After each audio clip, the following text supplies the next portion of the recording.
Hello everyone, welcome to law 101।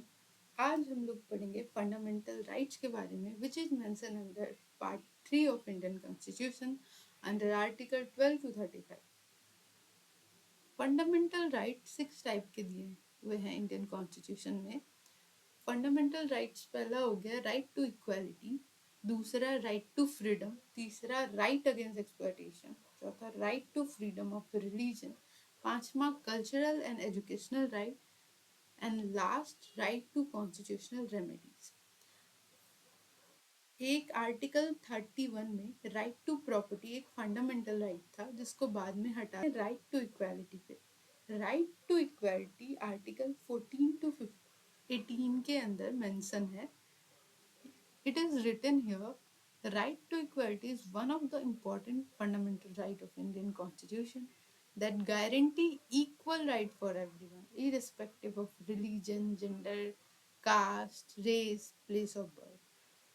ये right guarantee करता है कि किसी के भी साथ कोई डिस्क्रिमिनेशन नहीं हो on the basis of religion, gender, caste, race और प्लेस ऑफ बर्थ। ये राइट ये भी इंश्योर करता है कि सभी को एम्प्लॉयमेंट की इक्वल अपॉर्चुनिटी मिलनी चाहिए, किसी के भी साथ कोई भी डिस्क्रिमिनेशन नहीं होना चाहिए रिलीजन, जेंडर, कास्ट, रेस और प्लेस ऑफ बर्थ के बेसिस पे। इसके लिए मैं एक एग्जांपल आपको दूंगी। यहाँ पे कोई पर्सन है, एक फीमेल है, एक मेल है, जो कि एक XYZ का सैलरी जस्ट बिकॉज वो फीमेल है उसके जेंडर के बेसिस पे कम नहीं की जाएगी, उसके साथ कोई डिस्क्रिमिनेशन नहीं हो। हमारे इंडियन कॉन्स्टिट्यूशन में हमें कुछ फ्रीडम दिए हुए हैं जो कि मेंशन है under article 19 to 20 of speech, freedom of expression, freedom of assembly without arms, freedom of association, freedom to practise any profession, freedom to reside in any part of the country under article 19 to 22। ठीक है, और last है कि हम लोग India की किसी भी जगह रिसाइड कर सकते हैं, हमारा ये अधिकार है। Sorry, point 3, right against exploitation. Right against exploitation is mentioned under article 23 and 24 of Indian Constitution. It is written here, this right implies the prohibition of traffic in human being, beggar, and other form of forced labor. It also implies the prohibition of employment of children in factory, etc. The Constitution prohibits the employment of child under 14 year in hazardous condition.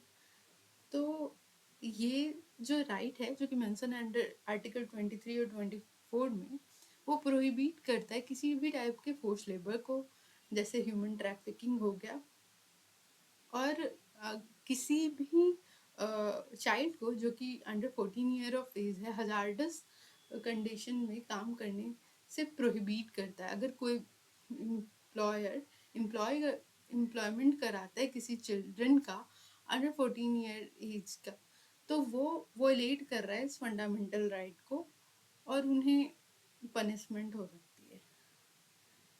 Now come to the point number 4, right to freedom of religion.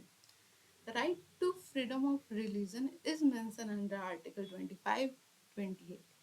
इसका मतलब है कि हमें अपने religion को practice करने का अधिकार है, चाहे आपका रिलीजन जैसा भी हो, मुस्लिम हो, आप हिंदू हो, क्रिश्चियन हो, कोई भी रिलीजन हो, आपको उसको फ्रीली प्रैक्टिस करने का अधिकार है।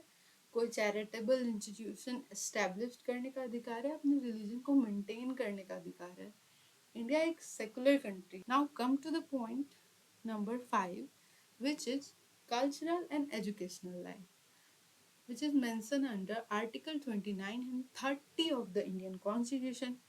This right protect the rights of religion, cultural, linguistic minority by facilitating them to preserve their heritage, culture, educational right are for ensuring education for everyone without any discrimination। बिना किसी discrimination के हर person को उसके religious, culture, linguistic minority सबको protect करने का अधिकार है। Now come to the point number 6, which is very important: right to constitutional remedy, which is mentioned under Article 32 to 35 of Indian Constitution. तो हमने जितने भी राइट्स ऊपर पढ़े, अगर हमारा कोई भी फंडामेंटल राइट वॉयलेट हो रहा है तो हम कोर्ट के पास जा सकते हैं, ठीक है। फंडामेंटल राइट के वॉयलेशन में जा करके रिट इशू करवा सकते हैं। Thank you everyone for watching this video. Thank you so much.